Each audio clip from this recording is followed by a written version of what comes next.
คนเฮาแบบจากที่ว่าเฮาโอลมกันบอกหักบอกคิดฮอดกันทุกมื้อเนาะอยู่ๆก็ห่างเหินกันไปเนาะโดยแต่ว่าตอนนี้นะได้ใช่น้องล่ะได้ติดต่อกับเพิ่นอยู่บ่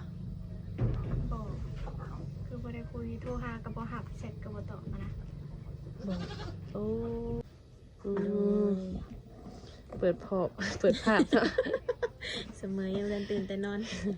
เปิดภาพกับพบพ่อกับผู้สาวโสดเนาะสาวหลานน้อยเนาะโดยโดยสบายดีเด้อน้ ส อง บาย อ่ะ ดีเด้อ สบายดี โดยสบายดีทั้งผู้สาวโสด โอ้ยหลายผู้หลายคนก็คืออาจสิคุณหน้าคุณตาแล้วเนาะน้องคำนางเนาะ แม่น ยังจำซื้อได้เยอะทุกคนเลยเมื่อนี้ก็มีโอกาสเลยมาถ่ายทำอีกเทื่อหนึ่งเนาะน้องหละ โดย หลังจากว่ามาถ่ายรอบก่อนนั่นก็ถือว่าน้องมีติดใจเนาะ โดย ก็มี FC หลายคนเพิ่นกับคนถามว่าสงสัยนะน้องหละมันมีสองเสียงเนาะเสียงหนึ่งก็คืออยากให้เมื่อใดน้องคำนางชีโสดอีกเสียงหนึ่งก็เป็นหยังคือแบบปิดคลิปปิดใจไว้แท้และปัจจุบันนี้ที่ออกมาถ่ายใหม่นี่เพราะหยังสาเหตุหยังแบบนี้นะน้องหละ สาเหตุก็คือว่าแบบแฟนนาแบบเขามีนิสัยแบบว่าห่างเหินหั้นนะห่างเหินเขาก็เบิ่งออกว่ามีคนไหม โอ้แบบในการกระทำของเพิ่น โดย คำเว่าคำจาของเพิ่น โดย บ่คือเก้าบ่ บ่คือเก่าแต่ตอนแรกๆนะกะแบบหวานซื่นคือน้ำอ้อยเลยหั้นนะ คือ ตอนเด็กเล็กเกินว่าประมาณจักเดือนเสยเพิ่นจังมีความรู้สึกแบบเปลี่ยนไปนะน้องละ ก็ได้ประ ฮอ มา ด ณ อยู่ แบ บ่ บไปที่เขา2 เดือนนะ โอ้ยสิเข้า2 เดือน มีความเปลี่ยนไปเนาะคิดว่าเพิ่นนะมีคนใหม่ โดย อืม ลองเบิ่งก็ออกหั้นนะ อืมเบิ่งก็ออกเพิ่นนะทุกคน โดย โอ้คือว่าคนเฮาแบบจากที่ว่าเฮาโอลมกันบอกหักบอกคิดฮอดกันทุกมื้อเนาะอยู่ๆก็ห่างเหินกันไปเนาะ โดย แต่ว่าตอนนี้นะได้ใช่น้องล่ะได้ติดต่อกับเพิ่นอยู่บ่ บอกคือบ่ได้คุยโทรหากับบ่หับเสร็จกับบ่ตอบมานะ บ่โอ้เพิ่นเป็นคนที่แบบว่าบ่ฮับบ่ตอบ โดย โดยที่ว่าเพิ่นบ่ได้บอกสาเหตุบ่เหตุผล บอกไปไซกับบ่บอกนี่นะถ้าเผื่อแบบอยากคู่นี่นะบอกกันแน่ว่าไปไซกัน โอ้คือเวลาน้องไปไสต้องบอกเพิ่นแบบนี้บ่ โดย โอ้แต่น้องบ่ได้บอกเพิ่นบ่ ก็บอกได้ถ้าสิไปไซกะแต่ว่าเราบ่ได้บอกนี่นะ โดยคือเพิ่นบ่บอกมาเนาะว่าเพิ่นมักแบบนี้เด้อเนาะและบ่มักแบบนี้เด้อเนาะ โดย ก็ได้ว่าจบกันลงเอยกันเนาะ โดย แสดงว่าตัวนี้ก็คือทั้งน้องนี่พร้อมเปิดใจพร้อมให้โอกาสตัวเองแล้ว โดย คนที่แบบสิเขามาหาน้องนี่ต้องแบบจำกัดบ่น้องล่ะ ก็ได้เบิดนะบ่จำกัด ได้เบิดเนาะ โดย อายุของเพิ่นได้เบิด ได้เบิด หน้า ทุ ตาก อย่าง หน้าตาสีผิวยังได้เบิด ได้เบิด โอ้วันนี้แบบดีไซน์ของเพิ่นเลยน้องละดีไซน์ใจคอเพิ่นนี่ มีไซก็แบบต้องแบบว่าตอบเสร็จกันแน่ไปไซก็ต้องบอกนี่นะ คือคันว่าคนเฮานี่คบหาเป็นแฟนกันเนาะเวลาไปใส่เฮาก็อยากฮู้เนาะ โดย เฮ็ดเวียกบ่หรือว่าไปดินไปหัวบ่เนาะ โดย ก็คืออยากให้เพิ่นนี่บอกเนาะ โดย โดยก็ถือว่าบ่มีหยังหลายเนาะน้องหลานเนาะ โดย ก็ง่ายๆทุกคนเลยก็คือทางน้องนี่มีการเปลี่ยนแปลงบ่แบบเฟซไลน์อีหยังแบบนี้นะน้องหลาน มีแต่สะดวกไลน์ มีแต่ทางไลน์เนาะ โดยเฟซเขาสะดวก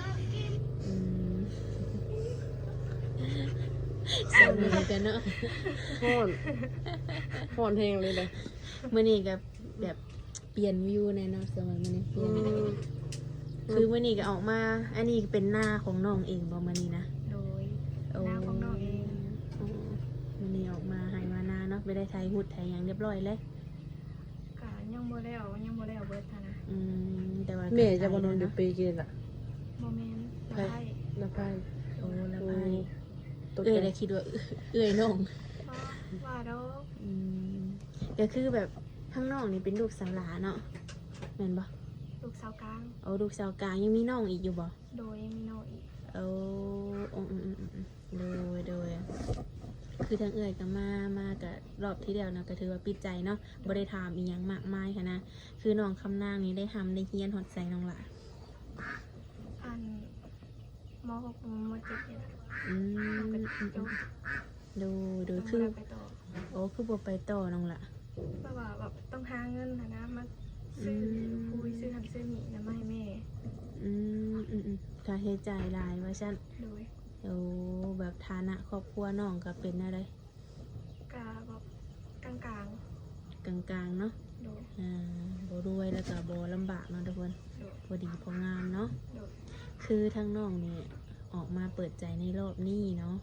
คิดว่าพร้อมสิสละโสดเลยบ่ พร้อมเสมอ พร้อมเสมอบ่ โดย โอ้คันแบบคุยกันแบบนี้น้องละคุยไปเดือนหนึ่ง2 เดือนแบบนี้นะเพิ่นแบบอยากมาห้องมาขอเป็นลูกเป็นเมียแบบนี้ได้จ้ะ ถ้าแบบฝ่ายนั้นนะพร้อมนะ อืม ถ้าแบบหักแท้ โดยถ้าเพิ่นคิดว่าเพิ่นนี่ฮักน้องเนาะ โดย จริงใจจริงจังเนาะ โดย ก็คือมาห้องมาขอได้เนาะ โดย โอ้แต่แบบคือน้องอายุเท่าไหร่ก็น้องละ อายุ18ใกล้สิเข้า19แล้ว 18สิเข้า19แล้วเนาะ โดย คันว่ามีครอบครัวก็คือทางพ่อแม่เพิ่นก็พร้อมอยู่แล้วว่าบ่เนาะ โดย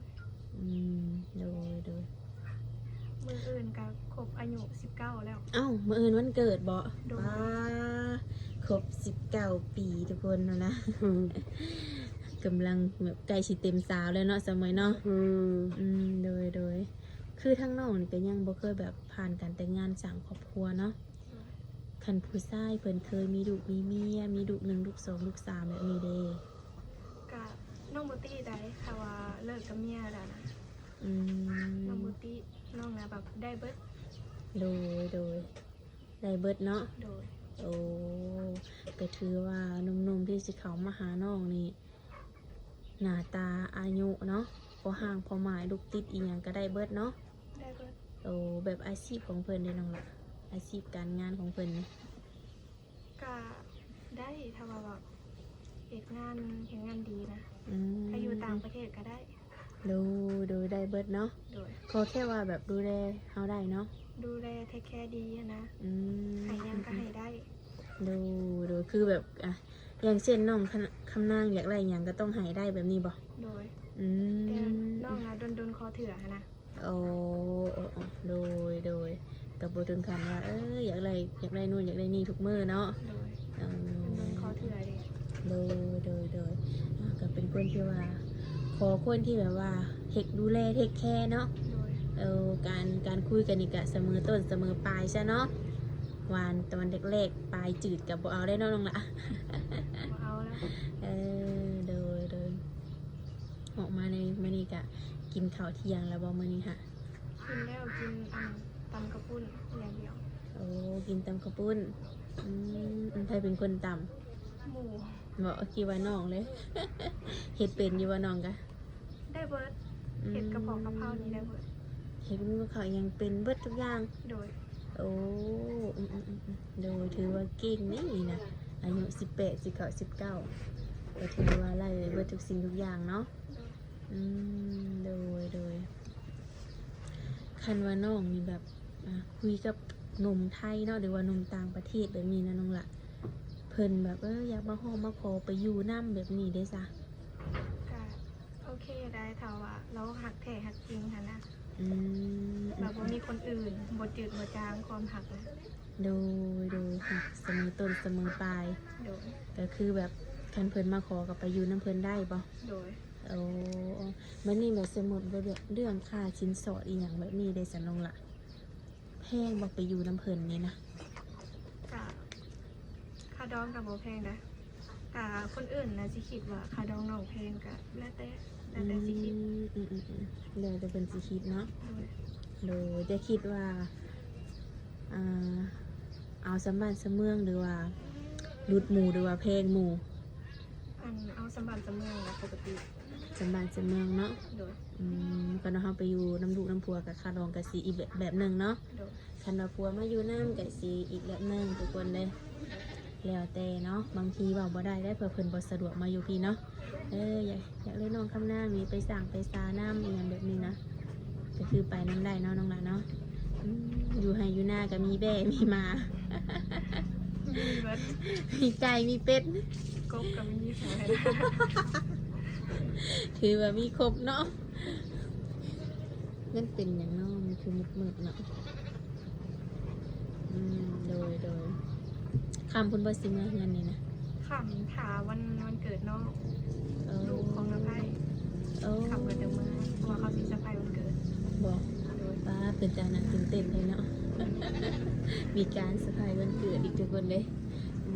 ก็คือทั้งนอกนี่มีแต่ส่องทางให้เพื่อนนี่นะมีได้เนาะน้องหลานเนาะ โดย โอ้อ่ะก็ถือว่าทางไลน์ก็ถือว่าสะดวกแล้วล่ะเนาะ โดย เพราะว่าหนุ่มๆเขาก็ส่วนใหญ่เป็นสิดิได้ทางไลน์ทุกคนเลย มันส่วนตัวดีนะ โดยแม่เนาะแม่คนน้องอ่า มันจังสุดท้ายมันก็มือจะจองคน สมัยนี้เนาะจักเป็นอะไรทุกคนเลยยังบ่ทันตื่นบ่เนาะ ไม่ได้สวม อ่ะปัจจุบันนี้น้องมีคนโรคอยู่ในปัจจุบันนี้ค่ะ นี่น้อง มือในกะมันโหดหอน มีอยู่คนเดียวอะนะ อืม เพราะว่าน้องแบบพักเดียวใจเดียวนะ โดยมีอยู่คนเดียวแต่รู้สึกว่ายังบ่ถึกสเปคหรือยังบ่ถึกใจเฮา แบบว่า ยังบ่ถึงใจนะ อื บ่ถึงสเปคเพราะว่าการกระทำนะ โอ้เพิ่นเป็นคนทางใดน้องละ คนแบบฝั่งไทย โอ้คนฝั่งไทย ที่บอกในคลิปที่ว่าปิดใจอะนะ โดยก็คือเพิ่นเนี่ยเพิ่นนี่รู้สึกว่ายังบ่ทันถึกใจเนาะ โดย อืม เพราะว่าการกระทำของเราแบบมันบ่ดีอะนะ อย่างเช่นมีอย่างแน่น้องล่ะคือแบบเฮ็ดให้น้องคำนางแบบบ่มักเพิ่นแบบนี้หันนะ แบบว่าบ่มั่นใจนี่หว่า แน่น หนึ่งคือการกระทำสองก็คือแบบคำบอกคำจาไปใช้กับบ่บอกอย่างหลายอย่าง อืมโดย เป็นบ่ที่แค่ดูแล เอาเพิ่นอายุเท่าไหร่ อายุประมาณ60ปลายนี่แหละ โอ้60ปลายก็ถือว่าคนข้างหลายแต่ได้เนาะเสมอเนาะ แบบน้องนี่ได้เห็นหน้าเห็นตาเพิ่นคักแน่บ่ โดย โอ้60ปลายน้องล่ะคิดว่าสิเอามาเฮ็ดผัวได้บ่น้องล่ะ ก็ได้ถ้าแบบเราหาเงินได้นะคะถ้าเราพร้อมนะเราหาแค่จริง โดยถ้าหักแท้หักจริง หาเงินเก่งเนาะ โดย โอ้ก็ถือว่าเอาได้บ่ โดยถ้าพร้อมที่ดูแลน้องได้อะนะ น้องก็พร้อมเสมอที่ต้องการ โดยโอ้60ก็ถือว่าเติบหนึ่งได้เนาะเสมอเนาะแต่คือทางน้องนี่ก็บ่ได้ติอีหยังเพิ่นเนาะ โดยบ อื ริเวณ มแล้วสมมติว่าแบบสมมติว่าเพิ่นสิมาเห็นตัวจริงกันแบบมีได้น้องละทั้งเฒ่าพ่อเฒ่าแม่น้องนี่นะสิฮับเลยบ่สมมุติว่าก็มีลูกเขยอายุหลายกว่าอีหยังแบบนี้หั่นเด้ แล้วเราก็บติดอกเรื่องอายุหรือว่าเท่าโพดหรือว่าอะไรเราบติถ้าหากลูกสาวเราเท่เราก็แบบพร้อมที่ให้ยกไปอยู่น้ำลาวอะนะ โอ้